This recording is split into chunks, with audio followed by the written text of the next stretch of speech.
بسم اللہ الرحمن الرحیم۔ عمرو اور کالی چڑیل۔ سفر سے واپسی پر عمرو انتہائی غصے کے عالم میں امیر حمزہ کے پاس پہنچا۔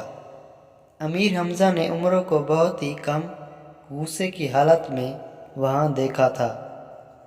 آج جو عمرو کا غصے سے لال ببو کا چہرہ تھا تو اس سے بھی پوچھنا بھول گئے کہ وہ بغیر کسی اطلاع اور اجازت کے اتنے دن کہاں غائب رہا۔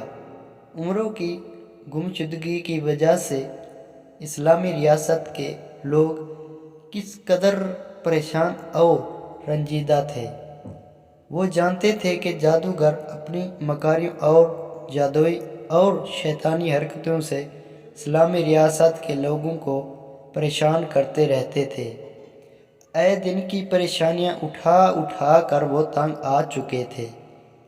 ایسے میں خدا نے عمرو کو فرشتہ بنا دیا اور وہ اس عظیم جادوگر کے سامنے اکیلا ہی سینہ سپر ہو گیا اور وہ ایک بے جان فولاد کی مانند ہو گیا جس پر کوئی شے اثر نہ کرتی تھی۔ جادو نگری کے جادوگر جو کبھی اسلامی ریاست کے لوگوں کو ستا کر خوش ہوا کرتے تھے، اب وہ خود عمرو کے ہاتھوں حد سے زیادہ بیزار تھے۔ مسلمانوں کو عمرو پر ناز تھا جس نے سب کی مصیبتیں اپنے سر لے کر ان کا خاتمہ کر دیا تھا۔ تمام آفتیں جادوگروں پر ہی ڈال دی تھیں۔ نہ صرف یہ کہ جادوگروں کا اسلامی ریاست میں داخلہ ممنوع قرار دیا تھا، بلکہ ان کو ان کے ہی علاقے میں جا کر ایسا تنگ کیا کہ جادوگروں کے عظیم شہنشاہ افراسیاب بھی عمرو کی حرکتوں سے بہت تنگ آ چکے تھے، اور یوں عمرو کی وجہ سے اسلامی ریاست میں امن اور سکون چھا گیا۔ ریاست کے لوگ جانتے تھے کہ عمرو کبھی بھی بغیر بتائے کہیں نہیں جاتا، اور اب بھی جب کہ عمرو کئی دنوں سے اپنے کمرے سے غائب تھا تو ریاست کے تقریباً تمام ہی لوگ اس کے لیے پریشان تھے۔ ریاست کے بہت سے لوگوں کی طرح خواجہ امیر حمزہ بھی عمرو کے لیے بہت پریشان تھے۔ اس وقت انہوں نے اچانک عمرو کو اپنے سامنے پایا تو وہ بہت خوش ہونے کے ساتھ ہی ساتھ حیران بھی ہوئے کہ اسلام دعا کے بعد انہوں نے عمرو سے پوچھا، عمرو، تمہاری صورت دیکھ کر ہمیں احساس ہوتا ہے کہ تمہیں اس وقت کسی بات پر شدید غصہ آ رہا ہے، کیا مجھے نہیں بتاؤ گے؟ وہ کیا بات ہے؟ عمرو نے امیر حمزہ کے قریب بیٹھتے ہوئے یہ کہا۔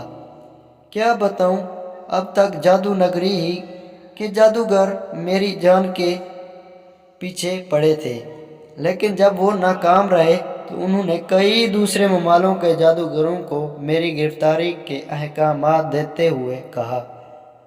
امیر حمزہ نے کچھ نہ سمجھتے ہوئے کہا، او بھائی عمرو، ذرا بات کو سمجھا کر مجھے تفصیل سے بتاؤ کہ اصل معاملہ کیا ہے۔ سچ میری تو کچھ سمجھ میں ہی نہیں آ رہا۔ عمرو نے یہ کہا، میرے غائب ہونے کی اصل وجہ یہ ہے کہ مجھے چند روز پہلے دو ہٹے جن پلنگ سمیت اٹھا کر لے گئے تھے، بزدل کہیں کہ وہاں لے جا کر جنگل میں تنہا ایک کمرے میں چھوڑ دیا اور میری زنبیل اور تمام کپڑے بھوکے شیروں کے پنجرے تلے تہہ خانے میں چھپا دیے۔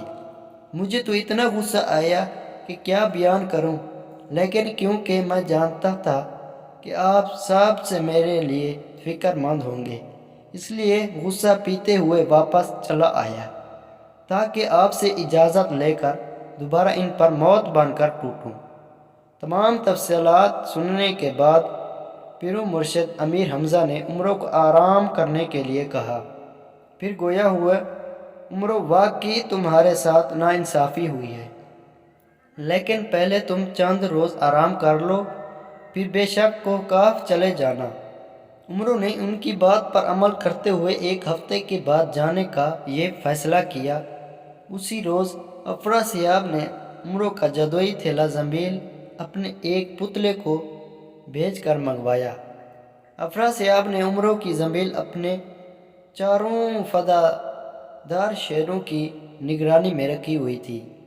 پتلے نے وہاں سے واپس آ کر افراسیاب کو چاروں شیروں کی موت کی اطلاع دیتے ہوئے ایک پرچہ افراسیاب کے حوالے کیا۔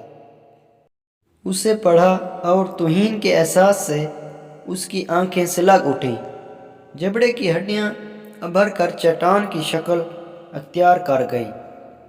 عمرو کے پرچے کو پڑھ کر افراسیاب سخت غصے میں تھا۔ عمرو نے اپنی زنبیل شیروں کو ختم کرنے کے بعد حاصل وہاں کر ہی لی تھی۔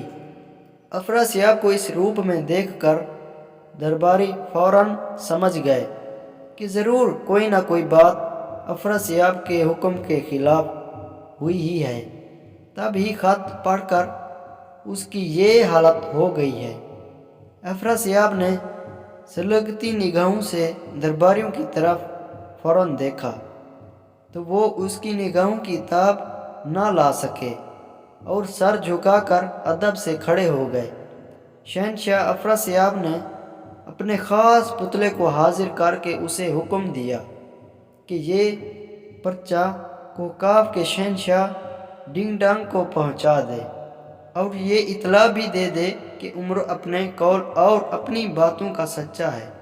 وہ 2-4 روز میں ضرور کوکاف آئے گا، تم ہوشیار رہنا۔ وہ عیاروں کا عیار ہے، اسے گرفتار کر کے میرے دربار میں حاضر کرنا، یہ میرا خاص حکم ہے۔ اگر تم نے میرے حکم کی تعمیل کی تو تمہاری ریاست میں اضافہ کر دیا جائے گا۔ یہ پیغام لے کر پتلا زمین میں غائب ہو گیا۔ تھوڑی دیر بعد وہ شاہ کوکاف کے دربار میں زمین سے برآمد ہوا اور شہنشاہ افراسیاب کا پیغام ڈنگ ڈانگ کے حضور پیش کر دیا۔ اتنی عزت افزائی کہ شہنشاہ نے اس کے سپرد بھی معمولی کام دیا ہے دیکھ کر وہ بہت خوش ہوا۔ اس نے کہا، شہنشاہ بے فکر رہیں، یہ انتہائی معمولی کام ہے، یہ کام تو میرے دربار کا ادنی سا جادوگر بھی یہ کر سکتا ہے۔ آپ پہلے اطلاع دیتے تو آپ کو اب تک انتظار کی زحمت نہ اٹھانا پڑتی۔ پتلے نے کہا، جناب عمرو عیار جادو نگری کے بڑے بڑے جادوگروں کے قابو میں نہیں آیا۔ اس نے جادو نگری کے جادوگروں کو تغنی کا ناچ نچایا دیا ہے۔ اب جب کہ شہنشاہ کو اطلاع ملی ہے کہ وہ کوکاف آ رہا ہے تو انہوں نے یہ کام آپ کے سپرد کیا ہے۔ شہنشاہ نے امید ظاہر کی کہ تم یہ کام ضرور پورا کرو گے۔ یہ کہہ کر پتلا زمین میں غائب ہو گیا۔ 1 ہفتہ گزرنے کے بعد عمرو نے کوکاف کا رخ کیا۔ سرحد کے قریب جا کر جب اس نے کوکاف کی حدود میں داخل ہوا تو یہ دیکھ کر حیران رہ گیا کہ کوکاف کی سرحدوں پر زبردست پہرا ہے۔ عمرو نے اس کی ذرا پرواہ نہ کی، اس نے سلیمانی چادر نکال کر فوراً اوڑھ لی اور آرام سے چلتا ہوا کوکاف کی سرحد میں داخل ہو گیا۔ کوئی بھی اسے کوکاف کی سرحد عبور کرتے ہوئے نہ دیکھ سکا۔ قریب ہی چند جن بیٹھے باتیں کر رہے تھے۔